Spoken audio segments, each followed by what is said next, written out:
From the creators of Relevant Magazine, this is the Relevant Podcast.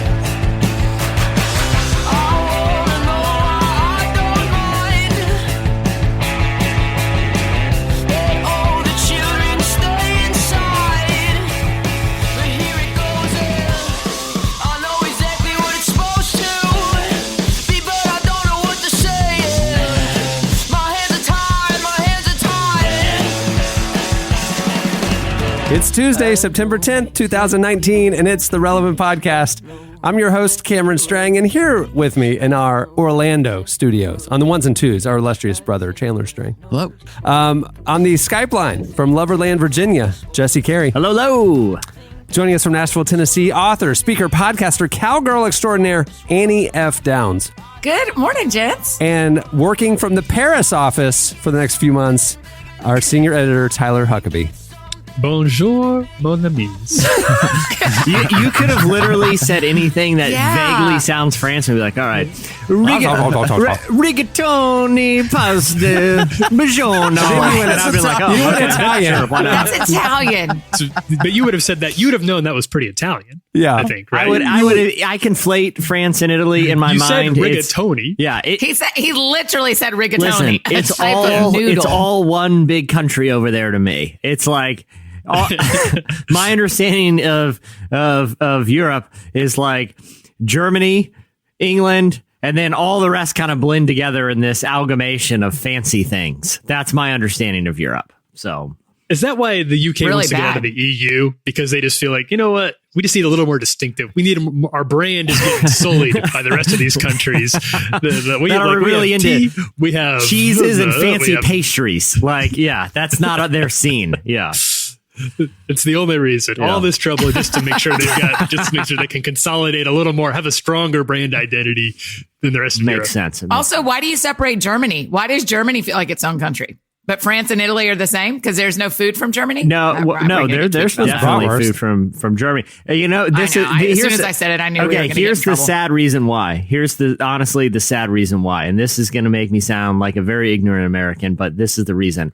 I grew up near Busch Gardens, Williamsburg, and the theme of that amusement park is Europe. And so as you go through the park, you go through different countries, but the only main countries, it's like the England section, the France and Italy section, which are really kind of alike, and then the Germany section, which has, like Alpengeist and like these really cool roller coasters. So I think my understanding of traveling in Europe is mainly based on going to Busch Gardens. So that's your answer, Annie, if you must know. So Jesse and I this weekend also had a French experience because we partook in the festivities north of the border in the fair land of Canada, where all the signage is in French and English. So I felt connected to Tyler in a way. And I've been choosing all weekend not to ask Jesse if he made it there or not in private friendship texting so that we could publicly know he whether did. he Jesse's flight was delayed a day. Actually, this is a decent outcome of this. Jesse's flight was delayed. We were supposed to fly up on Friday, do some Toronto Film Festival screenings on Saturday and Sunday. Sunday was the Tom Hanks Mr. Rogers movie, which we'll talk about in a minute. But Jesse's flight was delayed because of the non-hurricane in Virginia. And so I was in Toronto by myself for a day. And so I tweeted that, like Jesse's flight was late. So people were concerned that Jesse didn't make it. Jesse made it on Saturday. I made it Saturday late Yeah, afternoon. you didn't do a great job evening. of following up on that, Cameron. Well, You said, I'm by myself. See you guys in 3 days. It's a suspended narrative. yeah. And so a lot of people were concerned about the plight. Here's what I did on Friday and Saturday. Stayed in my hotel room and got room service. I waited for Jesse to arrive. That's basically he's like in all. this cool international city, like right in like a hub. And I'm like, hey, what'd you do last night? People love Toronto. Yeah, I'm there's not a lot an of cool adventure- stuff around. And I'm the not a weather was solo- beautiful. I don't understand. I'm not a solo adventurer. I'm with a friend. I'll go adventure. But if I'm by myself, I'm just going to plop the TV on and get room service. So anyway, Jesse shows terrible. up on Saturday. Yeah. And as he arrives, it's like, hey man, da-da-da. He's like, man, it's a long. As he arrives, like at the hotel. At the hotel. Okay. We're walking to the room. I met him in the lobby. We're walking to the room, and I could tell he was chomping at the bit about something. And he was waiting for how was your flight? you know? And me being the very inconsiderate friend that I am, never asked him, how was your flight? So finally we get up to our floor. We're about to get to our room and he goes, hey, you want to hear a good story about my trip? Oh, yeah. And he proceeds to tell me what he's about to tell you, Annie. So, I can't wait. Okay, so I leave out of Norfolk in the morning, and I have like 2-hour layover in Charlotte, right? And I'm really hungry when I get there, and like college game day is on. So I was like, I'm gonna go to like an airport bar and sit there and order some brunch. I'm gonna get some work done. So I order some food. I break out my laptop, and before I can start working, I hear this big baritone voice behind me go like this: "Is this seat taken?" Just like that. And I'm like, no, it's all yours, man.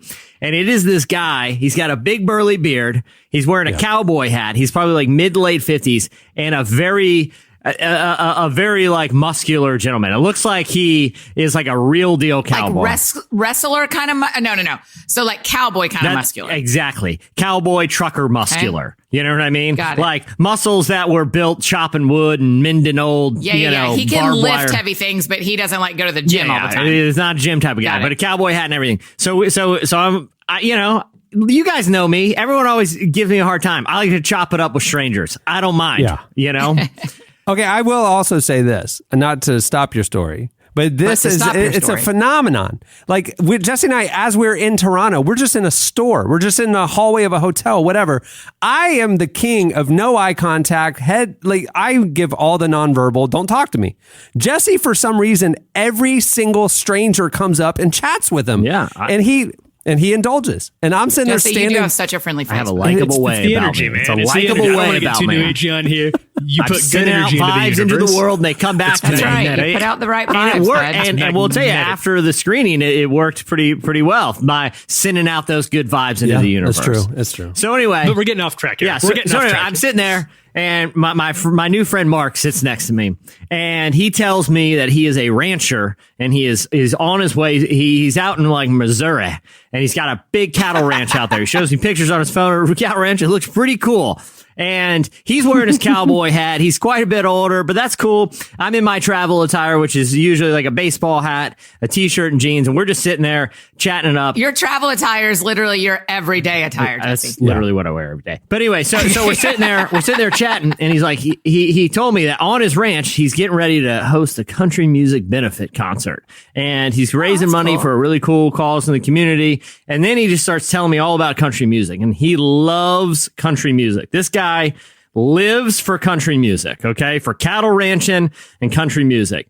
He tells me that he sang at his mother's funeral an Alan Jackson song. I don't know much about Alan Jackson, but this guy's got a big baritone and which song? Just curious. Did he tell you? He told me, but I can't remember, but just wait. It's too bad. Just wait. He's got this big baritone voice. So we're sitting there, I don't know, half hour goes by, and we're just, like I said, chopping it up, just chit-chatting, you know, mainly about country music. A few minutes later, an older guy and a woman come and walk up, and they're like, are these seats taken? And these are the two seats beside me and the cattle rancher. And he goes, I saw two hats, a cowboy hat and a baseball hat. And this guy's an Atlanta Braves fan. He's like, and I was wearing a Washington Nationals hat, and they're like rivals. And he's like, I decided I needed a place with a fellow cowboy and someone I can talk some trash to, because he saw my hat. I'm like, well, you picked the right seat, my friend. And so he comes, he orders stuff. All four of us are talking. And when there's like a dead spot in the conversation, my friend Mark turns to me and goes, that's Alan Jackson. He threw an explicit in there. That's Alan bleeping that sat down Jackson. with you? I turn around. Alan Jackson and his wife sat down with you? So Mark goes, I gotta say, Mr. Jackson, I am a huge fan. And he starts laughing, and he's like, oh, that's great. We sat there for like an hour, the remaining time of the layover. Me, my cattle rancher friend, Mark, who was literally just talking about his love for Alan Jackson and Alan Jackson and his wife. And the four of us sit there for the next hour, just chit-chatting, watching football, joking around. By the end of it, we're like four best friends. This is the best story. I had never heard of Alan Jackson. I can't believe this story. The guy you had never heard of Alan Jackson? I heard of him. I don't know that I've heard like his music. I didn't know if I was familiar enough with it. The cattle rancher had just got done telling me he sung an Alan Jackson song at his mother's own funeral, and Alan Jackson and his wife sit there. And like I said, we were goofing around, just like talking trash about baseball, talking about Alan Jackson knows a lot about cattle ranching. By the way, this guy is not a poser. Like Mark pulled out his phone and started showing off the cattle pics that he was showing me earlier. Alan Jackson knew what kind of cows they were. He's like, them bluebells or Kobe steak. And he's like, oh, that's a bluebell there. Alan Jackson knows his stuff. He is not a fake cowboy. That dude is a legit cowboy. Wow. So we hung out for the next hour, just the four of us having a great old time. People were like walking around and pointing. This is the best story. People were like, oh man, that's Alan Jackson. They were pointing, but they didn't want to interrupt because they figured Alan was traveling. Y'all are all together. With like, he's with his squad. Yeah, with his, Alan rolls deep. Yeah. And so people didn't come up and talk to him. I think he appreciated that. And yeah, so that was, That's awesome. That's a great story, Jess. Listen, the moral of the story is this. When you're traveling, put out those vibes in the world. You don't know what kind of cool stories are going to happen. Sit by Alan Jackson. Yeah. That's awesome. Yeah, you don't know what kind of cool. Your buddy texted you, right? He was like, I can't believe that happened. Texted me the next morning. He came in the Wait, you gave Mark your phone number? Oh yeah. Yeah, that's what I'm saying. Okay, there's several questions. Listen, that's me something and Mark, women don't do in airports, Jesse. Me and Mark exchanged phone numbers before Alan Jackson even showed up. But he was like, why? But then he was like, because he's like, hey man, I got to get your number. And he wrote my number on his phone and he wrote, cool effing dude, Charlotte Airport, and showed it to me. I'm like, I'll take it. I swear that's true. I'm for sure changing your name in my phone to that. Okay. And so me and Cameron are at the movie theater. I'm going to pull up the text. We should call Mark. He's a good dude. And he could confirm this. No, here's the thing. Jesse exchanges numbers with guys he meets at airport bars. That is number one, Jesse Carey, everybody. If I came on this show and told y'all that story, y'all would all three be like, Annie Downs. Yeah. Why would you give a man at the airport? I was like that with Jesse. He's a good dude, and I don't regret it. And because he texted me. So Sunday morning, me and Cameron are at a movie theater at the screening. I get a text that says, hope you made it safely to Toronto. So that really effing happened yesterday. And that was the text. I love that for Mark. That's so special. It was cool. It was very cool. You gave Mark, it's a cool story for you. It's way better for Mark. This is a high It's point way of better. his life. Mark has told this story. Well, if he didn't know it was you, for someone normal. I told him, if you're out telling the story and they don't believe you, call me. Because we have numbers. So when I asked Jesse, like, why in the world would you give your number to this dude? He's like, well, because he's going to be telling the story forever, and he's going to now text me to confirm that it actually happened. And I was like, okay, I get that. That's cool. But here's what I don't get. Alan Jackson is flying to a concert. Alan Jackson is worth $75 million. We looked it up. Yeah. Alan Jackson is flying commercial, number one. Number two, he has a multi-hour layover and isn't in an airport lounge. He's hanging at a paid bar. He's a real cowboy. Man of the people. That's what I'm saying. After hanging with Alan Jackson, Chandler nailed it. Exactly. He's a real cowboy. After hanging with Alan Jackson, he's not an airport lounge kind of guy. His friends know that. He's the type of guy that orders a pint of beer at 10 a.m. in the morning and chops it up with a couple strangers and talks some serious trash about baseball. Okay, so did Mark tell him that he sang his song at his mom's funeral? Yeah, he thought it was pretty cool. Alan Jackson thought that was pretty cool. And it was cool. It was cool. When you led me that you had a real story, I thought it was going to be like when you had to sit on an airplane for a long time when you were going to Africa, like one of those stories. This is such a great I know. Yeah. It was very cool. It was very cool. It's so wholesome too. Yeah. It started the weekend off in like a really great vibe. And then the rest of the weekend was good, filled with lots of conversation. I can't speak for Cameron. I had a lot of great convos out there on the road. I always do. I always have convos on the road. Hey, I will say this. My tweet about, does anybody know Drake's number? My joke tweet. I got a lot of replies, people saying, I think it's 1-800 hotline bling, things like that. That was funny. And then one guy goes, hey, you should actually hit up Shad K. Shad, the rapper who we've covered at Relevant, is a Toronto guy. And he tagged Shad.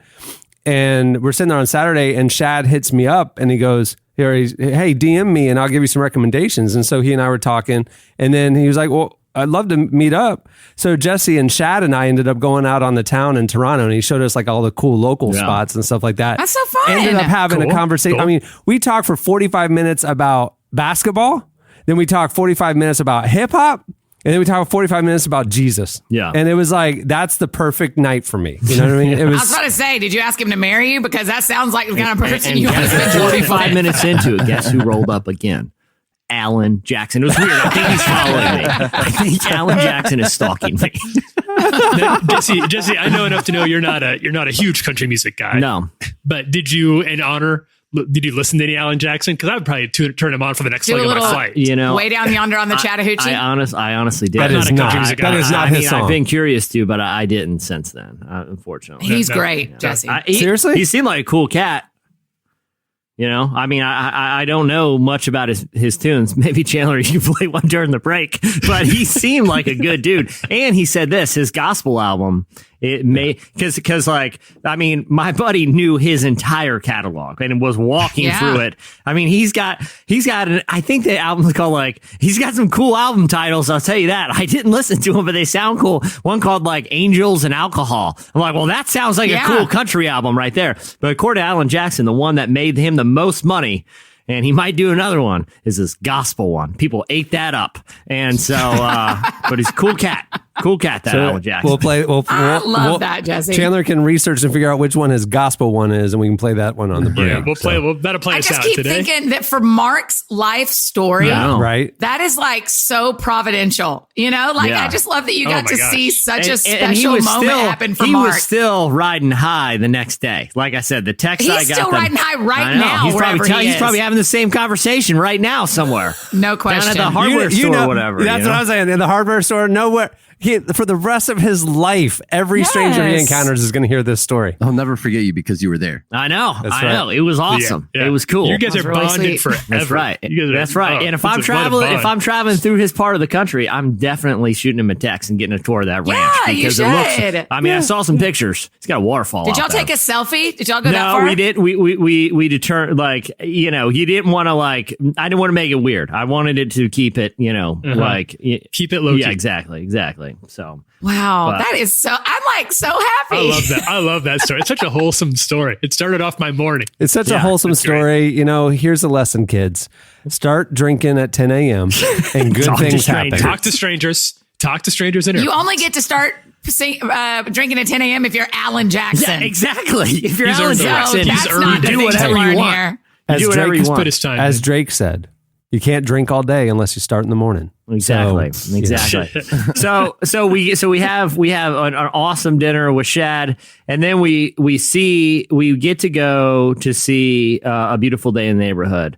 This film about the life of Fred Rogers, and it's based on. Yeah, I know we talked about it on the hot list. I think, right, guys? Yeah. That's right. The film is not a typical like biopic. It is It's a not. film about a journalist for Esquire magazine who is dealing with a lot of difficult things in his personal life and is assigned a very brief profile, like a 400-word piece on Fred Rogers, the host of Mr. Rogers' Neighborhood. He's very skeptical, doesn't want to do it. He goes to visit him, and I don't want to give too much of the film away, but Just say it's good. Yeah, it's really good. He has a transformative experience. There is a moment. There is a filmmaking moment that is unlike anything I've ever experienced in the film in the movie theater. Really? A fourth wall breaking moment that was one of the most spiritual experiences I've ever had watching a movie. Yeah. Cameron, can Cool. you affirm that? Oh, it was one of the most. Okay, so I thought it would be kind of like the documentary or a biopic about Mr. Rogers. Not at all. He's actually, in some ways, a secondary character in the film. It's a very unique storytelling perspective and incredibly moving, and honing in on an aspect of the impact he had that is so relevant in 2019. It is absolutely a movie for our time, and ironically, it's a story from 1998 about a guy whose career started in the 60s. And it Wait, is when so, do we all get to see it? on Thanksgiving weekend. Yeah. And That's it so long debuted from at the Toronto Film Festival and red carpet and all that, and the cast was there, and they'll be doing the festival circuit and stuff. But I'm telling you, it is one of the best films I've ever seen. I was in tears the entire time, but good tears, not sad tears. Yeah. It was like what the moment Jesse's referring to. Everybody will know when it happens, when you see it. I cannot advocate enough to see this film. It is almost a perfect film. It is. Wow. We were in a Cameron theater. Strang. We were in a theater with almost entirely journalists and press, people who have been seeing movies, that entire weekend and see these professionally. And the whole time you're in the theater, you hear this. Well, it's because you're sitting next to me. Well, no, but But also, I think it's a part of Mr. Rogers, right? I mean, the documentary about him, I don't know someone in our age bracket, someone in their 20s to maybe even 50s, that doesn't have this like very personal relationship with Mr. Rogers and feel like he's an actual part of their lives. And so, I mean, the first time he came on screen when I watched the documentary, I teared up because I feel like he's somebody I know. Well, here's the crazy thing. Tom Hanks playing him, just even talking in the interview process and the press and, like talking about how he approached the role and stuff like that. He was very mindful that he wasn't going to do an impersonation. Yeah. So Jesse and I were scared that it would just be Tom Hanks playing Tom Hanks with a sweater, but it wasn't. It is. I saw this in a different person's review and it affirmed something I was feeling. This might be the best performance he's ever had. It was like, it was really transformative and it wasn't derivative. It wasn't like, oh yeah, he kind of looks like Walt Disney. And so I'm buying that he's Walt Disney. It wasn't that. It was like, love him as Walt he Disney. captures the cadence and the mannerisms and the gentleness and the intentionality that just is what Fred Rogers exuded. He captured the aura more than it was like an impression. You know what I mean? It was so I think that's powerful. That's what kind of left me cold about like Rami Malek, who I do like. But was not a big fan of his performance in Bohemian Rhapsody, where he played Freddie Mercury, because it felt more like almost like an SNL bit. Like if I can just like get the fake teeth on and do the right accent, then that does all the work for me. But it didn't really feel like, and I was curious to see, and I'm glad to hear that, because I think that when you're playing somebody who's so well known, who's as well known as Fred Rogers is, who we all have a very, very firm idea of how Fred Rogers talks and acts, it's more important to try to get the spirit than to do the impersonate, than to just get the voice down. You know what I mean? He wasn't trying to do an impersonation at all, but he absolutely was intentional about capturing the spirit of him, and he nailed it. And I don't want to say too much about it because I don't want the experience for people to be spoiled in any way. But even the approach that the filmmakers took to telling the story, which you're introduced to in the first few minutes of the movie, was, so credit to the screenwriters and the director for being willing to take a bold, unorthodox approach to storytelling. That if you were to read about it, if I were to tell you about it, you'd probably be skeptical. When you're watching it, like Cameron said, it ends up being one of the best movies you've ever seen. And from what I've read, I've been doing a lot of reading about the film, and since its premiere, I mean, like seeing what other people were saying about it. Like, are we crazy? Like, was it as good as we think it was? And it's come out of the festival as largely looked at as the favorite to win Best Picture this year. I mean, it's way too early to say that, but right now, if I mean, I'm sure there are Vegas odds out there. They bet on everything, but I'm quite certain it is the favorite to win Best Picture. It was an unbelievable experience. And for those wondering, was Fred Rogers' faith downplayed or removed or whatever? It was absolutely accurately represented about being as important to him as a person as it was in his real story. You know what I mean? Like the movie did not try to downplay the fact that he prays for people every morning and writes letters to people praying for them by name 2 hours every morning. They did not play down any of his faith elements. And so just as a believer, it's really powerful, but more so, this is a movie and a message that is so needed in 2019. And I cannot wait for everybody to experience it. And then after the screening, we got a chance yes, go here to talk to the cast, the entire cast, the screenwriters, the producers, the director, everybody was there. There was only, I was shocked how few journalists were there, but it was like Esquire and the Saturday Evening Post and the New York Times and whatever. It was like a gathering of press with all the cast and stuff, and we're able to talk to them and ask some questions and stuff about the film. And it was really an amazing experience. Yeah. And then afterwards, we got to spend some time with the screenwriters who, approached us after things had concluded. Not us. No. The second approached hold on. you, Jesse, The with your good vibes. The second it was But like, now the okay, world. we're kind of Yeah. done now. Cameron walks right out to the hallway and stands there with his phone. Yeah, for sure. Jesse doesn't show up for 25 minutes because he made friends with everybody back in the room, and I couldn't go back in. You know, I couldn't be like, hey, what's going on, everybody? Well, Including Tom Hanks, Jess? No, it was. I mainly hung out with Noah and Micah, who we exchanged some contact info. Got to know these First name guys a basis. bit. Got to know these guys a bit. They are big. They were our relevant readers, and they wanted to introduce themselves and talk.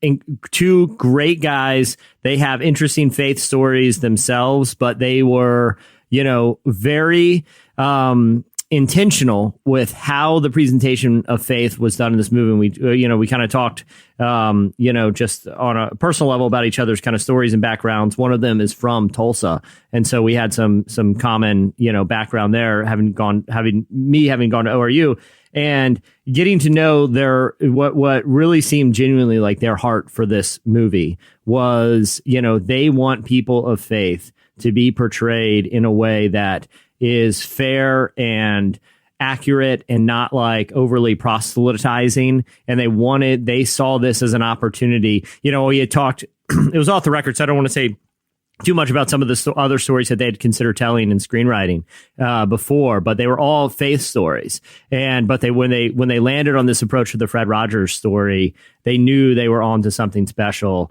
And, credit to them, like I said, because the script is bold. Like, this is not a movie like you've seen before. I cannot advocate enough. This is not like The Righteous Gemstones where I'm saying it's really funny, but I can't endorse it. I'm endorsing it. Fully. There you go. All right. Okay. We have a great show in store for you today. Coming out later, Dear White People star Logan Browning joins us to talk about how her personal faith inspired her real world activism and her passion for making this sorts of film or shows like she does, Dear White People, the awesome critically acclaimed Netflix show. So stay tuned for Logan Browning coming up later. All right.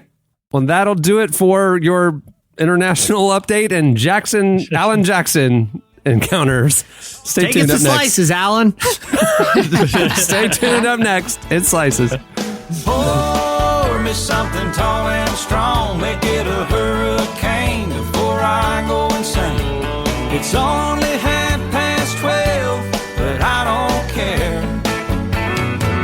It's 5 o'clock somewhere. You're listening to Alan Jackson. It's 5 o'clock somewhere. And Jimmy Buffett's also on that song. Oh, Jesse. At the beginning of the podcast, you heard Briston Maroney with Steve's First Brews. Okay, it's time for Slices. What do you have, Jesse? All right. Well, Chandler, we're all impressed by your Chili's Black Card. That may be a one of one. I don't know how many are out in the world, but I read about a food card this week. And I am going to make it my mission to get on the short list of people who own it, because we've talked about this before. Corey Asbury has a Chick-fil-A Black Card that entitles him to free Chick-fil-A. Chandler is a Chili's. Yours is a Black Card too. Is it black or red, Chandler? It's red. A red card holder. Red. Well, those are very elite. I'm not saying they aren't cool, but I found out about the most elite card of them all. And this is the Burger King Crown Card. No. I don't even like Burger King. Okay. I can't remember the last time I got anything from Burger King.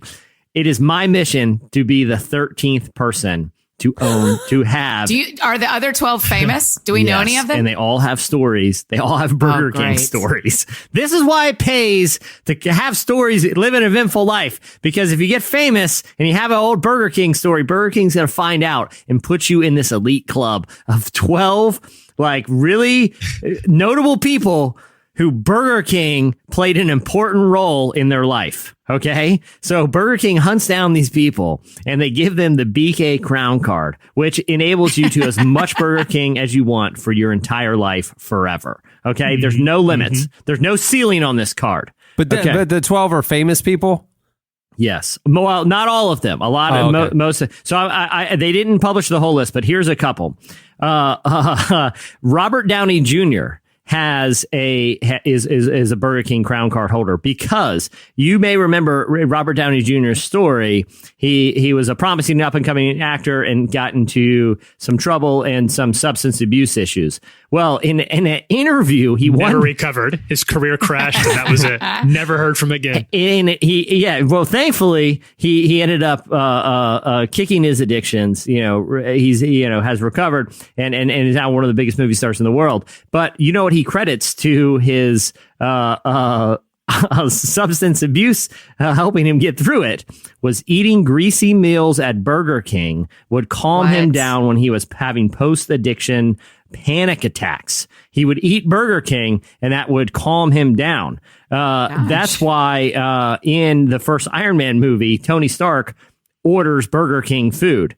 Burger King was so impressed by Robert Downey Jr.'s Burger King story that they made him part of the club. Another one, Jennifer Hudson. Before she was a famous actress and singer, she worked at Burger King and would practice singing by singing into the microphone to customers at the drive-through window. She practiced as a Burger King employee. Another one is Greg Garcia, who's a comedy writer, who's done a bunch with sitcom work. But you may remember the writer's strike from a few years ago. You guys remember the writer's strike? I do. Well, in order he wanted to refill his cauldron of stories so that when the strike was over, that he would have interesting things to write about. So during the writer's strikes, he got a job at Burger King just to meet interesting people and find a bunch of funny stories to tell. He gets a black card. Jay Leno has a black card. George Lucas has a black card. Why? Because George Lucas, from the beginning of the Star Wars days, always chose to partner with Burger King for big merchandise opportunities. This is the elite, people. This isn't just, hey, I need a card. Hey, I want to draw up publicity. You have to have personal ties to Burger King. I don't even eat Burger King. I'm going to find a way to have something incredible happen at Burger King. I think if you had if you gave birth at a Burger King, you might, that baby might get on the black card. We need to figure this out, guys. This is the elite of the elite. I don't see you giving birth at a Burger King, Jesse. I don't see any of y'all giving birth anywhere. Shock G, in the song "The Humpty Dance," a very eventful thing happened in a Burger King bathroom. If you remember that line, I don't know if you remember that line. Can you repeat it for us? I cannot. Well, he says I once got busy in a Burger King bathroom. Just a quick reminder: we endorse the Mr. Rogers movie, not what Cameron just mentioned. Yeah. All right, we're playing the Humpty Dance in the next break. So it's not that I like Burger King, but I like elite status. I want to be in a club. Like I said, those other cards are cool. They do have Coke Ices. I'm all for Burger King. Actually, they have Coke Ices. I would use it if they awarded me one. I would use it. But this is just for the status. This is one of the most elite groups on earth. Hey, they have the new Impossible Burger. Yeah. I mean, they're doing plant-based burgers now. Yeah, that's true. Hey, and it's delicious. Healthy. Actually, those Impossible Burgers are good. I would be in a club with literally 12 other people. And I like to think that the BK Crown Club card holders probably get together at a secret, Illuminati type of lair, in Europe, once a year to just dine together and bask in the company of other elite individuals. This would put me into that group. So I challenge listeners, tweet at me, let me know your ideas to get me as the 13th member of the BK Club Crown Club. I think it's a reasonable goal, and I am making it the focus of my life from here on out until that mission is accomplished. So, all right. Hey, you guys want to hear a serious one too, or no? A twofer? How weird. A twofer. Once again. Barna recently partnered with World Vision, and they wanted to determine the values of 18 to 35-year-olds around the globe.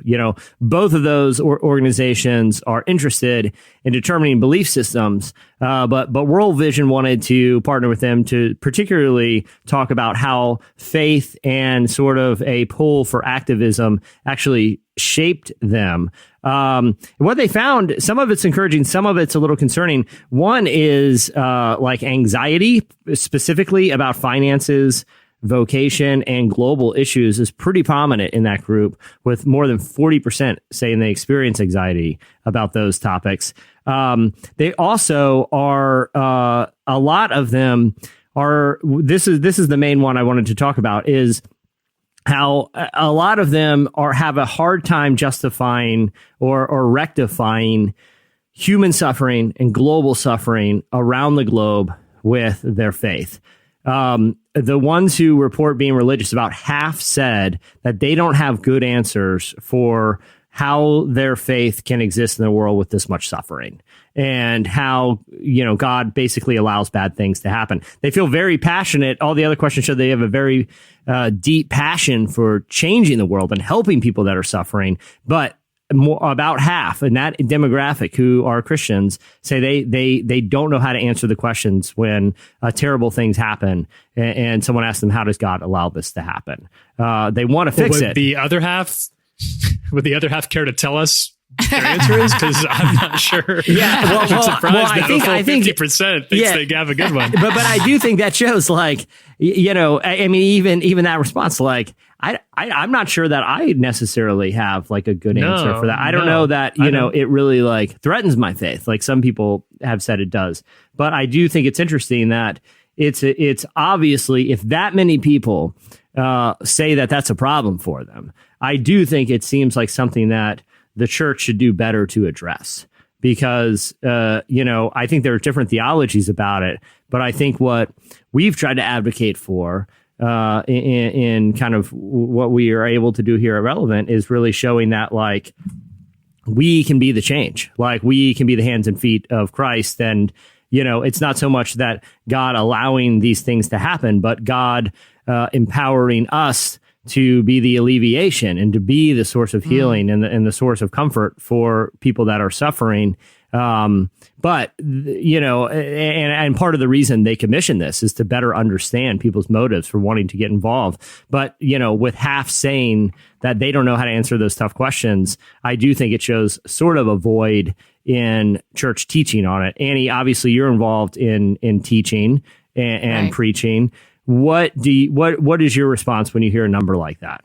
I mean, I think the bigger problem isn't what people are saying from up front at church. The bigger problem is people feel very insecure to answer that question, right? It's not necessarily that they don't know the sentences that they could say. It's that when someone comes at you with that question, it feels like I will never give them a satisfying answer. I bet I don't have a good answer.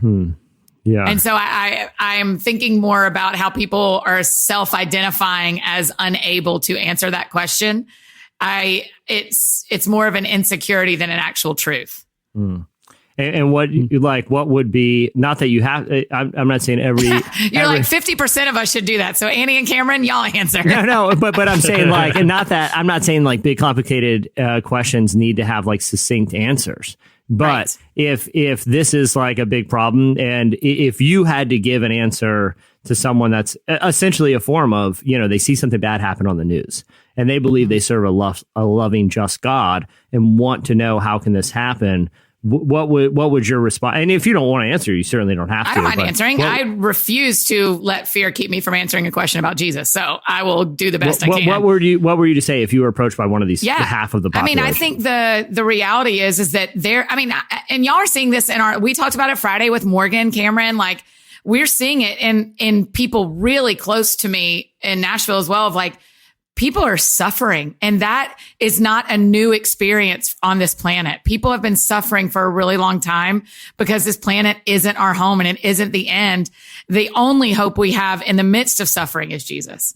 And so we can't alleviate suffering. It's just going to happen because we live on a planet that is fallen. And so that's how it goes. What you do with the suffering is what matters.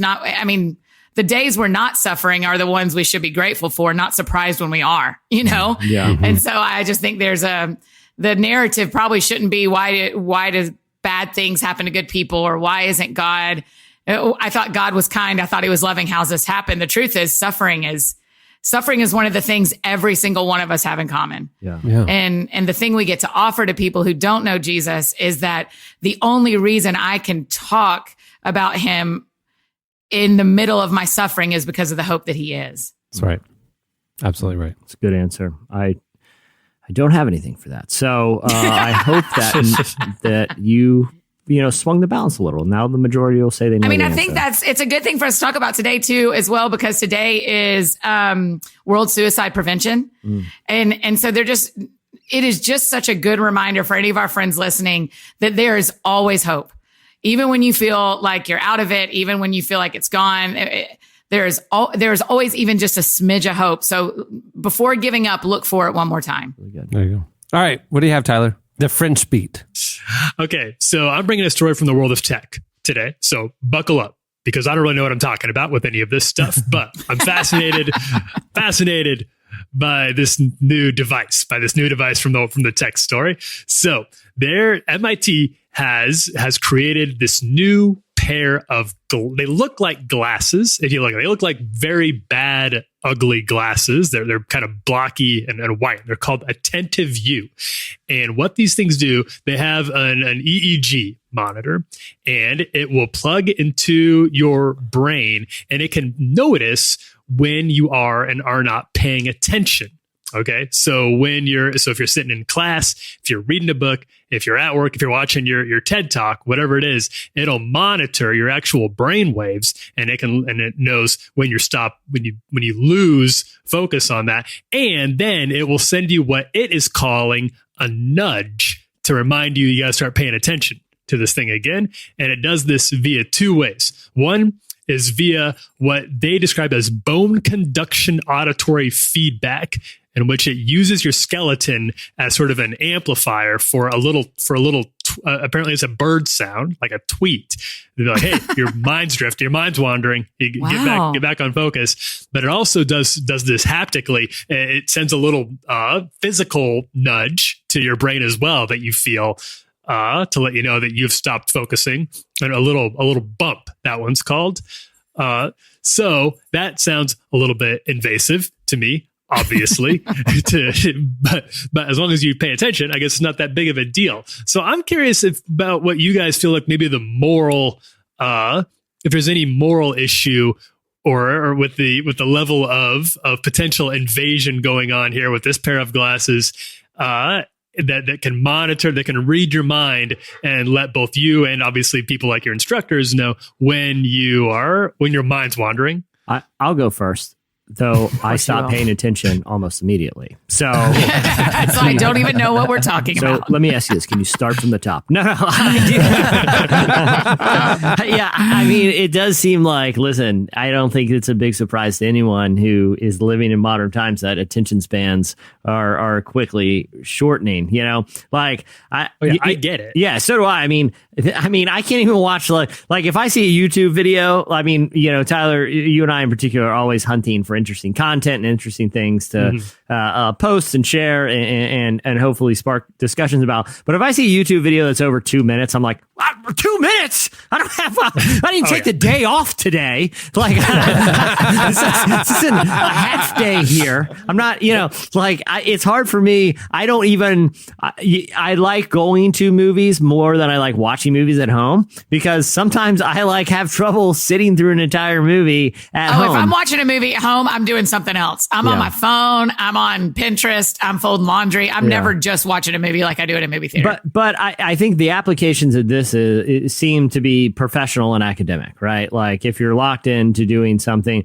But I mean, it always starts that way, right? They always tell you, like, first out, we're just going to use it to make sure that you've finished the class, and then before you go on your way. That's how it starts. But it's not going to stay there. Like there's no oversight body at MIT to make sure that they keep using it for this and only this purpose. Right. Well, and I think it solves a problem in such an invasive way. But I think it also, along with our declining attention spans, I think, obviously MIT and Silicon Valley, there are so many places that see the purpose of a day as efficiency. You look at, in Silicon Valley, in addition to apps that heighten efficiency, and, you hear these stories. And if you watch Silicon Valley of, people working through the night, night after night and figuring out ways to sleep less, or like Jack Dorsey limiting his diet to like 3 items so that it's less time like making decisions. Or Steve Jobs, he wore the same thing every day because there's an efficient way to dress and approach the world. Like I don't have to think about what I'm going to wear. It could be more mind power and time spent doing work. Or even like Solulent, like that Silicon Valley weird, shake that is like a meal replacement thing where you can drink this and not waste time eating. I think aside from the invasiveness of the technology, which is actually chiming the bones under your flesh, I don't know if you can think of anything more invasive than that.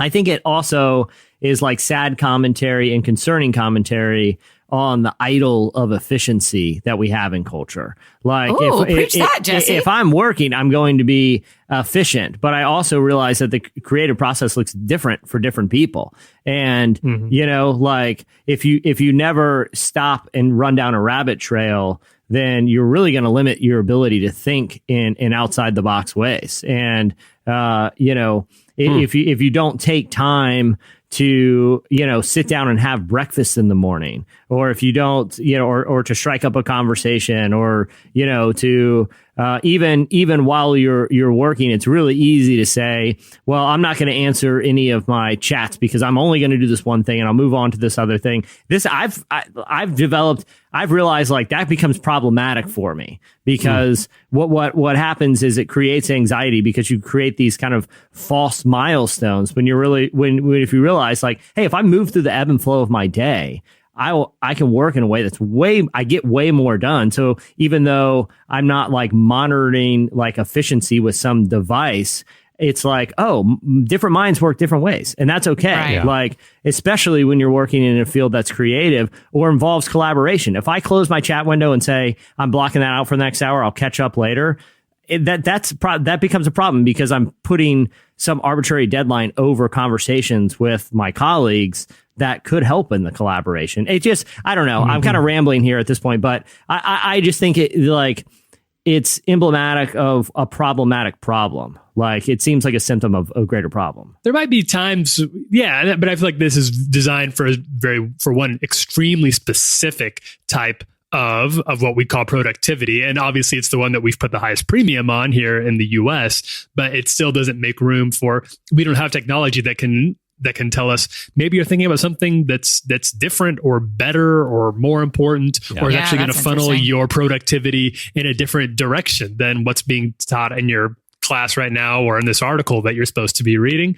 And until we can develop that technology, then I'm not sure that this use of this seems extremely narrow to not just one specific field, but one specific type of person. Yeah.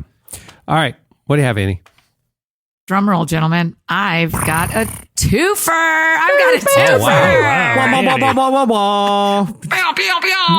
I'm very proud of myself. The first one, I'm kind of disappointed Eddie's not here because I kind of found it in honor of something I thought Eddie would love, but he'll hear it eventually. You guys, in Ardmore, Oklahoma, this is a fast twofer. In Ardmore, Oklahoma, there is an Airbnb that is the Golden Girls themed house. It is an entire house themed like the show Golden Girls.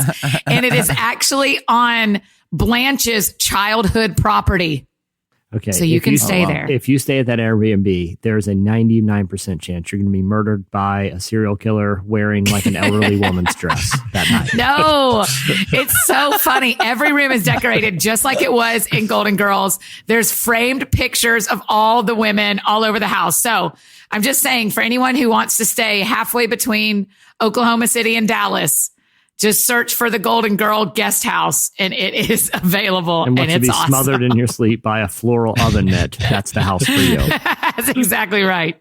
Okay. So speaking, Cameron, your face, what does your face say right now? I'm literally thinking about how cool it would be if more people did this. Like but I wouldn't want to stay in Oklahoma in that house. I would want to stay in Miami. Yeah. If there was a house in Miami that was exactly the Golden Girls house, yes, there's no amount of money. I would absolutely, it'd be incredible. But I'm thinking about how many other iconic houses, like the Brady Bunch house, and whatever, like that we could stay in, or like if you could stay in like a Manhattan apartment that looks just like Jerry's, Jerry Seinfeld, yeah, or like the Friends thing.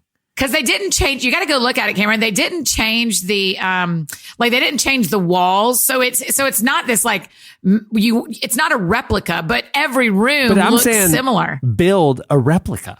Like that's what I'm saying. Like I don't want like a motif. I want the actual house, like Jerry's apartment. You want the Simpsons house layout. How cool would that be? The Simpsons house. Can you imagine? You know what though? It would be because the way they shoot these shows with the third wall gone, they all feel a lot bigger than they would in real life. You know, so we'd all walk in and go, "Oh, this is too small." You know what I mean? Like, but it's probably accurate. You know, we should do that. It's worth thinking through. It reminds me, this is like a boutique hotel chain. We should absolutely. Okay, somebody with a lot of money go do that. Yeah, like the Full House Row House in San Francisco. Yeah, that would be cool. Mm-hmm. Yeah. But Cameron, this is a deep cut, but we watched it together. It was on the Netflix series. I Think You Should Leave Now, like the kind of surrealist comedy series. Remember the last episode? The whole bit is one of these coworkers that these people work with bought Jim Davis's house, the Garfield creator, and everything in it is highly Garfield. Like, really? But the joke is at the end, it's not actually Jim Davis's house, and it really is a serial killer. It is a very funny sketch, though. Okay, so here's the second part of my twofer. It ties so directly. While there is a beautiful Golden Girls house available for you to rent, the bad news is that millennials aren't going on vacation. Research says that 55% of millennials say they didn't go on vacation in 2018 because of financial reasons, because of bills and student debt and how pricey it is to do a vacation. I think we all grew up not realizing how expensive it was when our parents took us on vacation. And then you get to be a grown up and over half of our friends decide, I'm not going to go on vacation because it costs so much, which is very sad. But and it says even, I was going to say, but there are ways to travel, like without doing like, on the cheap. Yeah. Sure. You can do it if you're like motivated, you know? Yeah, totally. And in fact, it says 76% of millennials are trying to save money for travel, but they expect their travel budget to be under $1,000. And most of them say it ends up when you actually travel, you actually budget out the trip, it's over $2,000. And so they don't have enough. Yeah. And so that it says 74% of millennials wish they could save more money to spend on vacations. And 37% say they have gone into vacation related debt. You guys, we don't need to go into debt. Yeah. Don't go into debt over vacation. Just go to the Golden Girls house with your friends. It's very cheap. It's not that expensive. It's so cheap. I feel like they're luring people there. Right? I'm not going to lie. Everything I've learned about the Golden Girls house, including the price, he'll actually fly you out there on his dime. This gentleman who's the proprietor feels like a trap. It feels like he's paying me to come stay there. This feels a little weird. This feels weird. And Jesse, do you realize you're in the middle of a long con of a similar sort? You know, like an isolated rancher from Missouri. You know, befriending a man at a bar at an airport.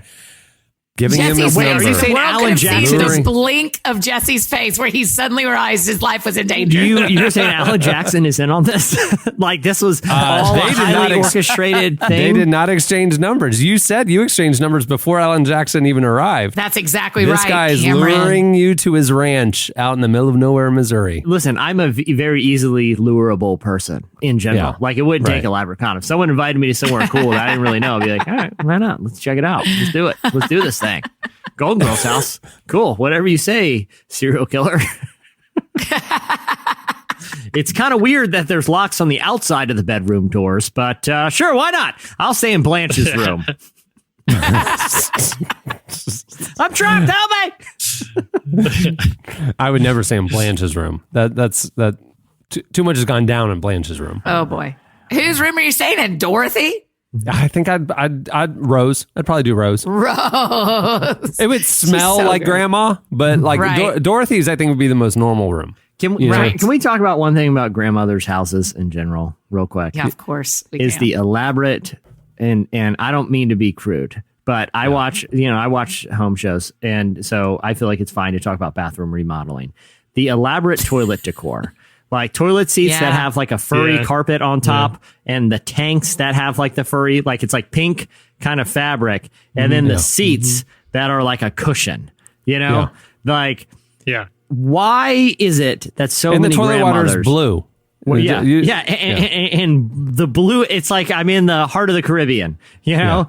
Like, why is it that so many grandmothers went with that motif? I don't think putting like shag carpet on every surface of the toilet does not seem sanitary. And the Right, colorful hand soaps, you know, like there's a little dish of like hand soaps that you can't use. Yeah, they're like clamshells. To wash your hands. Like, They're all shells. Why are they all shells? I got it in Florida. Wait. I thought that was a Florida grandma thing. No, You're that's saying all grandmothers. That's a generation. wow. Annie, can you confirm this in your part of the country? Oh, yes, grandmothers. Tyler, have you befriended any old Italian French grandmothers and used their bathroom?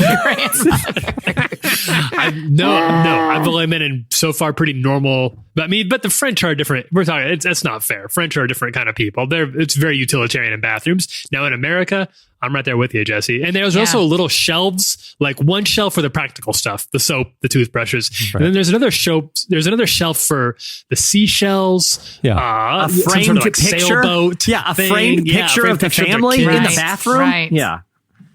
And all the magazines you don't want to read. All the magazines that are just like, why would I read any of that? I'm not that bored.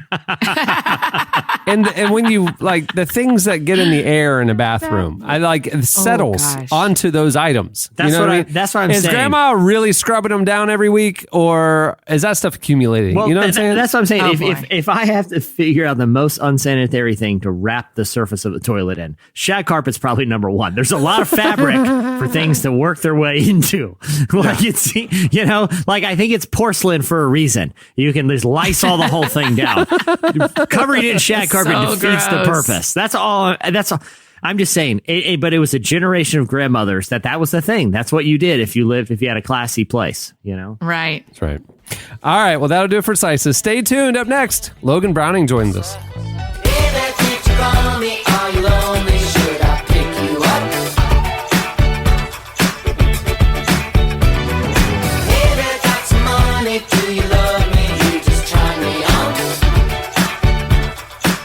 You're listening to Foster the People. The song is Pick You Up.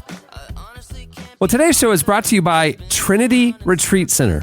Changing the world is hard work, and Trinity Retreat Center is a place you can go to slow down, be in nature, and reconnect with God, your family and friends, or a group of people you work with. You'll be giving yourself space to discern direction for your life and leave refreshed and motivated. The Retreat Center is a beautiful riverside sanctuary in West Cornwall, Connecticut. It was recently renovated, and your stay includes a private room with a private bathroom and delicious farm-to-table meals. And guess what? It has mission pricing. Listen to this, which means your stay is as low as $50 a person per night. And that includes your room, your meals, and activities. If you're wondering why it's so affordable, it's a mission of Trinity Church Wall Street, a New York City Episcopal parish that aims to serve and heal the world. People from all over the country come to Trinity Retreat Center for its themed retreats for individuals and families and group retreats for nonprofits and educational groups. Visit trinityretreatcenter.org to learn more. That's trinityretreatcenter.org. How apropos with what we were just talking about. Exactly. Right. About the pace of life. Isn't that cool? So affordable. I know. I'm like, staff food retreat, yeah, everybody. I'm kind of like, I'm going to book myself a little getaway. I was tempted A to. little retreat. I was You and tempted to go. Mark. I was tempted to go get murdered at the Golden Girls house, but this actually sounds cheaper and nicer. And there's a highly less likely chance of being murdered by a psychotic Golden Girls fan. So. 100% or a less. Missouri rancher. Well, Logan Browning is the star of the Netflix show Dear White People, which recently released its third season. The series follows Logan's character, Samantha, a campus activist fighting for racial justice. We recently spoke with her for a feature in the newest show of Relevant 101, which is shipping now. We talked to her about the show and her personal faith, which inspires her real-life activism. Here is part of our conversation with Logan Browning. So, Logan, in Dear White People, you play Samantha, who's an activist on a college campus, who balances the things that are going on in her life as a student along with her activism and her radio show that tries to discuss racial justice issues. I was wondering, when you actually talk to real college students, what is their reaction to the show? And do they relate to Sam?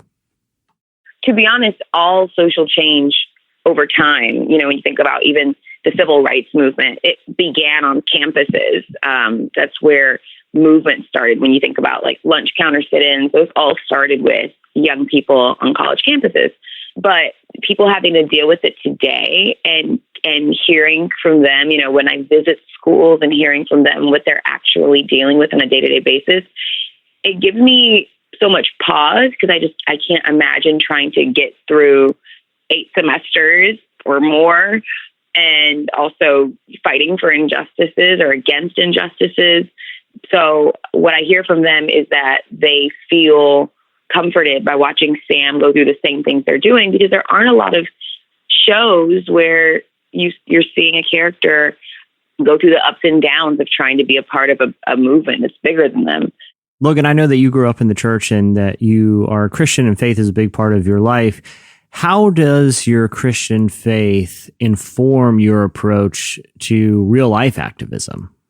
I've always just wanted to model my approach to activism with how Christianity approaches love, and that it, how compassionate love is, that it protects, that it serves, that, it's not self-seeking. And for me, that's always what I go back to at the end of the day to figure out if something is, if something is happening in the world and I'm looking at it through my lens and I'm questioning, how this can happen in the world, or, is this right or wrong? I always go back to, is it love? Is it rooted in love?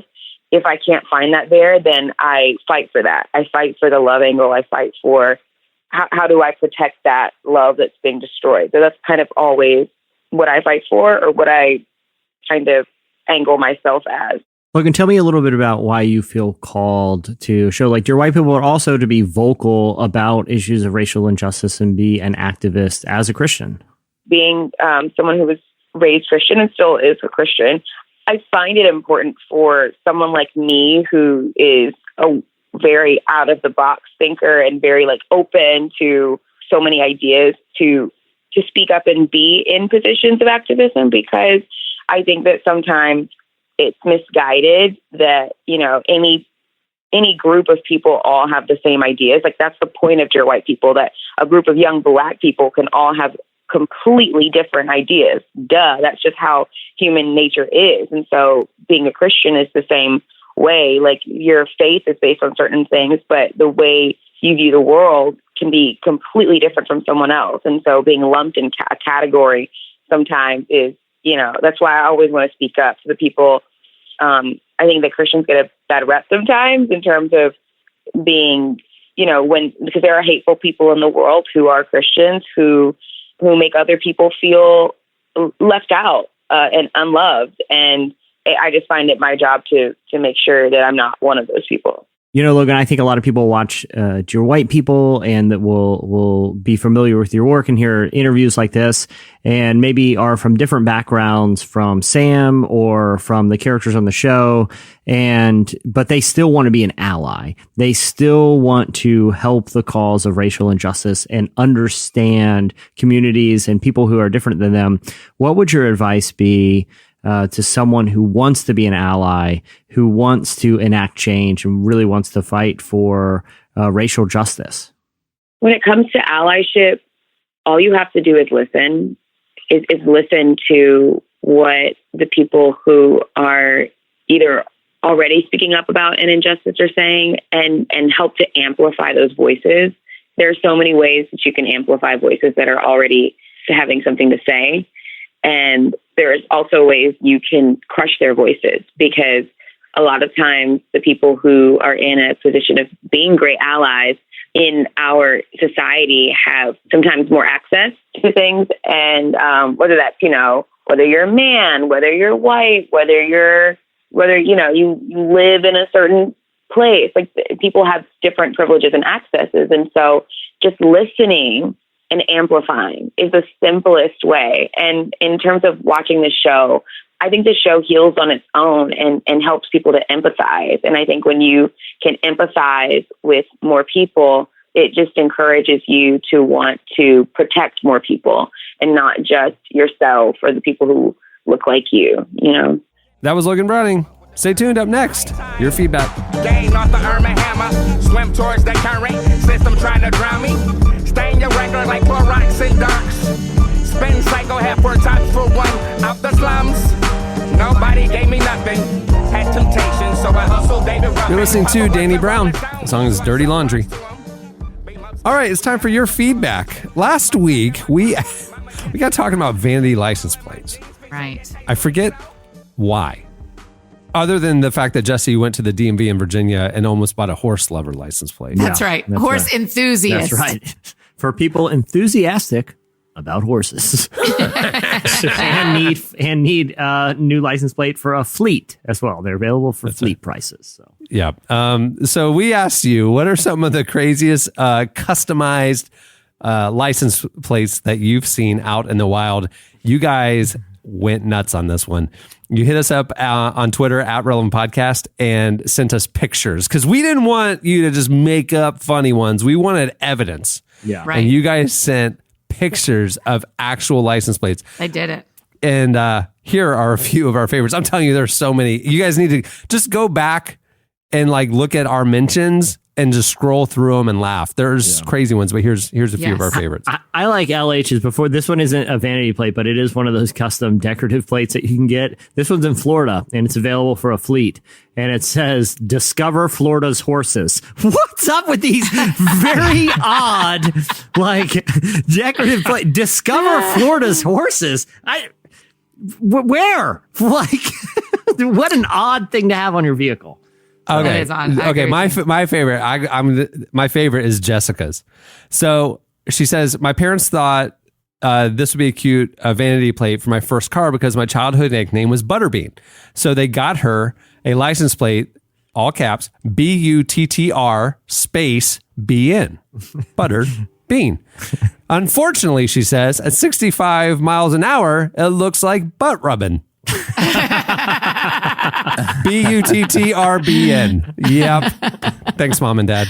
That's great. Oh, butt rubbing. Sarah's found this one, and it says propane, which, if it was spelled correctly, would be a very odd thing to put. Like, the only person that guy is like Hank Hill, like someone who's very enthusiastic about propane and propane accessories. Right. But this is misspelled to be PROPAIN. So propane, like this is someone who is advocating for pain. Propane. It's a very curious choice there. They probably own a Golden Girls themed Airbnb where they murder people. I liked Enoch's where it's FRBYKNG, the Furby King. He says it's someone who lives in his neighborhood and shops at Trader everything's Joe's. solid. Furby King. That is so weird. Who in 2019 is the Furby King? I guess that guy. Mackenzie said that her favorite number is 8. And so she says, when I turned 16, my parents surprised me with my own vanity plate, Kinsey 8. She says, unfortunately, I was bullied at school. Oh, Kinsey 8 what? Which is not good for a teenage girl with self-esteem issues. So, Well, if it's Mackenzie, yikes. Mackenzie, if it's any consolation, that's a very lame burn on your bully's behalf. Right. So, yeah. Yeah, seriously. Greg shared his that just says, "I am Greg."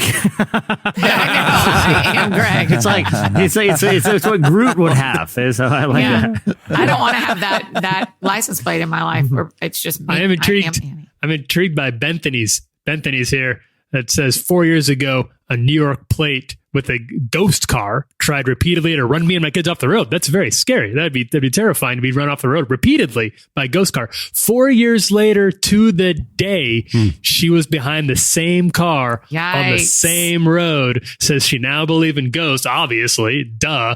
But also that's very weird. I'm also curious, did she mark that day in her calendar? 4 years later, I don't know where I was 4 years ago today on this very day. Maybe she took Facebook photos of it and it was like, it reminded her that morning. Like also she may believe in ghosts now, or that person may just live in her neighborhood. Yeah, but I am curious about But if she hasn't, I'm assuming she hasn't seen it since. Yeah, I am curious about they knew their whereabouts 4 years to the day. It's like, what are you, a character in Serial season 1? Like, who knows? like a random day, That's a good years joke, ago. Jesse. I like this. That's another deep cut. Yeah, really well done. Yeah, great pop culture references that 10 people will get. Okay, this one that Ryan spotted, it says, LOL, ISIS. Like, I know. why? Yikes. Why are we laughing out? ISIS does not seem like a laughing matter. Are they trying to mock ISIS? Are they saying, LOL, we win? Like, I don't think it's a laughing matter. But Ryan, he's assuming that this car may belong to Kevin Sorbo because after he defeats Antifa, he'll take his Second Amendment rights to new heights. LOL, ISIS. Sorbo's on the way. Look out. And a random guy running around with a samurai sword. Yeah. The Reliant too. The Relianter. Dan says, red convertible sports car, 50-ish-year-old woman, plate was his. Whoops. Whoa. Okay. Yikes, dude. So yeah, Sounds either good. she is in a marriage no longer, or maybe she's renounced her faith. I don't know. It's very hard to my tell. gosh. Both are equally depressing. Both are equal. Jesse, did you see that Allison found one of the horse enthusiast license Yes, plates in the out in the wild. wild in Virginia? Yeah. I love it. It's actually really beautiful, Jesse. And I'm Yeah. still so shocked you didn't pick that. It's just hysterical, but that's a lovely horse that's on it. People should Google it and look at it. It's very pretty. Yeah, check the mentions. I mean, I am intrigued by this one from Austin. It's a vanity plate. It's apparently it's a law enforcement themed plate. So some sort of a cop supporting plate. And the vanity, the actual letters are Neecy, Neecy, Neecy. Austin says this is his mother's. It's in Idaho. She lives in Idaho. It's an Idaho plate. And he says he doesn't know what it means any more than we do. I'm assuming Austin is. He doesn't know what it means any more than we. Neecy. Is her name Neecy? No, her name is Denise. Does she work in law enforcement? No, she works in insurance. He says his mother is a mystery. I like this one from Alex, and you can only assume this is a vehicle that belongs to Dave Ramsey. Though springing for the vanity plate does not seem like a very Dave Ramsey thing to do. No, that's not. That's off-brand. But it Right. is I space H8 debt. I hate debt. Like that seems like an interesting thing just to announce to the world while It's a while little you're driving. braggy to put that on your license plate too. Yeah. Like, yeah, you bought this. Okay, you bought your car in cash. Well done. Dave Ramsey and his family and team are thrilled. You don't have to tell all of us. Yeah. We all hate debt. That's Yeah. not a unique take. Nobody's pro Find debt. something more unique to you. Ryan saw one that says free mom. And he's like, is she in the trunk? Are you cry giving for her help? away? Free mom. What does that even mean? Who buys that? I don't get it. Well, I did look at. I was curious. So I don't know if you saw the picture with that one, but it is an American flag themed. So it's. She's a mom who loves freedom. She's Yeah. a free mom. She's a free I got mom. it. She is not under Right. the Yeah. oppression of of children. of a dictatorous king. I assume the kids are out of the house. Yeah, that's funny. She's an empty nester. Yeah, finally free. Ryan also sent this one, and I'm assuming maybe it's a pizza delivery driver because he said if this was a stand-up comedian supporting his passion with the Domino's pizza delivery job, because this is a real life place. Share the picture. DiGiorno. Well, what if your name was DiGiorno? I mean, it's got to be somebody's name. It's Bob DiGiorno. Yeah. I mean, clearly, he's just proud of his family heritage. Yeah. Roll Rick DiGiorno supporting the cause. Another one there's a picture and the bumper was very dented up, but the license plate said "Sense It." And Ryan said, based on the marks on this bumper, I would not trust this driver's sense of spatial relations. So they backed into a couple things. Like, are you looking in the mirrors? No, I'm just feeling it. I'm just feeling it. We'll back right in. It just feels right. Let's get out of here. Let's go. Go. But think about the person standing in line at the DMV and they're filling out the form. They wrote "Sense It."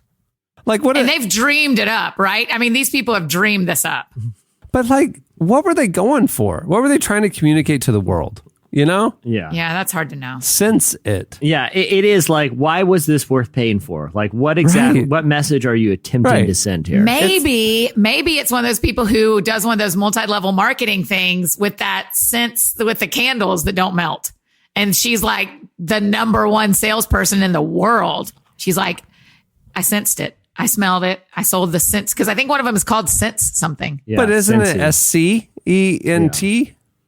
Yeah. Not I don't know. SENSE. It's a big Right. mystery. I don't know. It is I'm just trying to think here, Cameron. Just let no ideas be bad ideas, please. Yeah. We're yeah. just I was brainstorming. just clarifying. I Open was just space. asking. Thank you. Thank you, Huck. Open space. Y'all are so much freer over there in France, Huck. Oh, it's changed me. Yeah. I wish I could explain it to y'all. If you're not here, it's hard. He's a The socialist. man. grandmothers over there don't even put shag carpet on the toilet, so I don't porcelain. I don't trust them. And they make so That doesn't much sound very rigatoni. hospitable to me. So much rigatoni. Yeah, it doesn't sound hospitable to me at all. All right, there's a lot more where that came from. Go check them out. Trust us. Just go scroll our feed. It's really funny. Okay, it's time for this week's Editorial question of the week.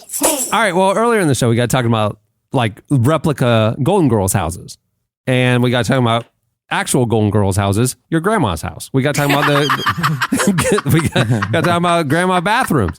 We want to know for this week's question of the week: what's the weirdest thing that your grandma had or has in her house? It could be in the bathroom motif, or it could be something on the wall, on the shelf, in a drawer. Something weird in your grandma's house. Like there is, I think the AARP back at one point would send out those little corn holders that jam into the side of corn that look like corn. Listen, and they have this two is a promise spikes in I will them. make to y'all. I have those corn holders, and Cameron accuses use me them. of being kind of like a grandma. I promise you, I next use week them. I will say yay or nay if I own the thing that the person tells us is in their I'm going to grandmother's throw house. another one at you. This one was at every grandmother's house too, because I haven't seen one I'll tell the whole outside the truth. home of anyone but a grandmother. Dinner Okay. trays, like it is an unfoldable tray that you can sit in front of the couch and eat dinner on. Does Yeah. anyone else grandmothers have dinner trays? Dude, that was just Yes, my because of the grandmother did. 60s. Annie And so, does like, not. they were like a mom in the 60s. Now they're grandmothers. Right. But, like, Right. I mean, that was just what people had. And they just never threw them out. All right, how you about know? this? How about this? Like keeping like using old like butter, like those little plastic cylinders that butter or like sour cream come in. You know what I'm talking about? It's like a little Yeah. keeping random stuff in those. Like Yeah, I every do that. grandmother's refrigerator. Wait, do you throw away every piece of plastic container that comes into your house? It's so wasteful. I know. I You shove it right in are the storm already drain. a grandmother, Annie. You are already a grandmother. She's like, Annie what? Uptown's your favorite grandmother. What you don't care? You don't put a bunch of assorted nuts in plastic that once held sour cream? What?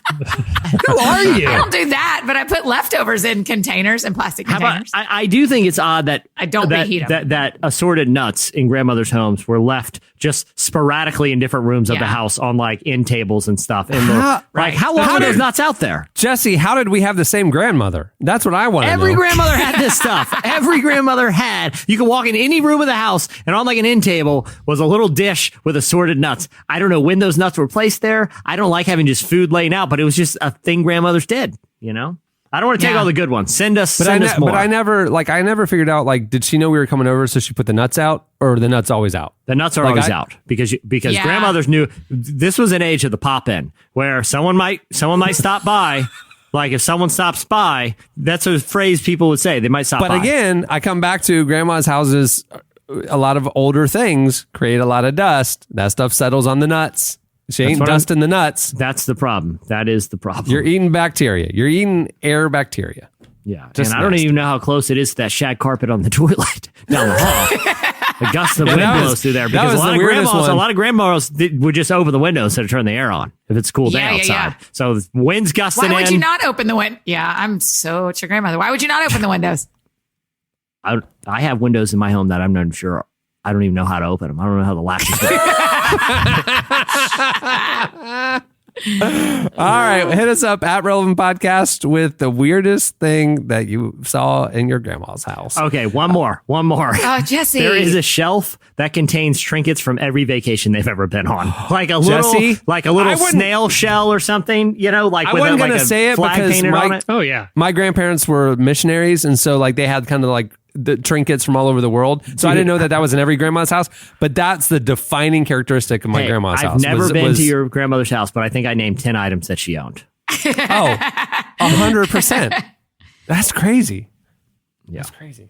Anyway. All right. Hit us up at Relevant Podcast, or you can post on the podcast episode page at relevantmagazine.com. Many thanks to Logan Browning for joining us. Dear White People, season 3 just debuted on Netflix. Go check it out. It's a great show. Also, thanks to Trinity Retreat Center for making the episode possible. Visit trinityretreatcenter.org to learn more and find out about the Relevant Podcast family vacation that we have scheduled there this fall. I'm kidding. We don't, but we should. We should. I wish that was true. $50 with the food and the lodging and the activities. What are the activities? I don't even know, but that's a good deal. Yeah. Go and breathe. I love it. Hey, if you like the show, head over to Apple Podcasts and rate it and review it. It helps other people find it. And also check out the other podcasts from Relevant. Not only season 2 of Unedited is out now, but next week we're debuting a new show specifically for church leaders called. That's the name of it. Called. It's a church leadership podcast from our team. We're very excited about it. Bianca Olthoff. She'll be part of the cast, and some other people we're excited to introduce you to. Some amazing guests in motion. It'll debut next Wednesday, September 18th. But right now, a trailer is up. You can go check it out wherever you get your podcasts. Check out Called. Well, on that note, we will wrap things up. I'm Cameron Strang. I'm Chandler Strang. I'm Jesse Carey. I'm Tyler Huckabee. And I'm Annie F. Downs. We will see you on Friday. Have a great week, everyone.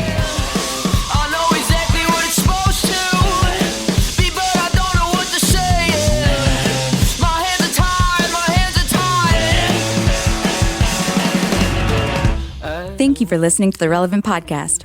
If you like what you heard, be sure to leave us a review on iTunes.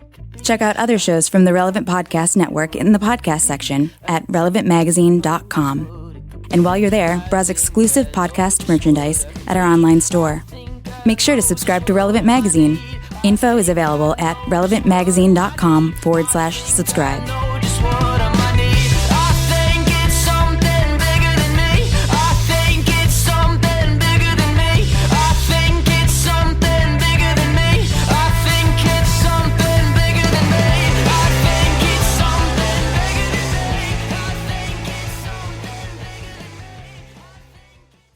I decided I needed a place with a fellow cowboy and someone I can talk some trash to. Relevant Podcast Network.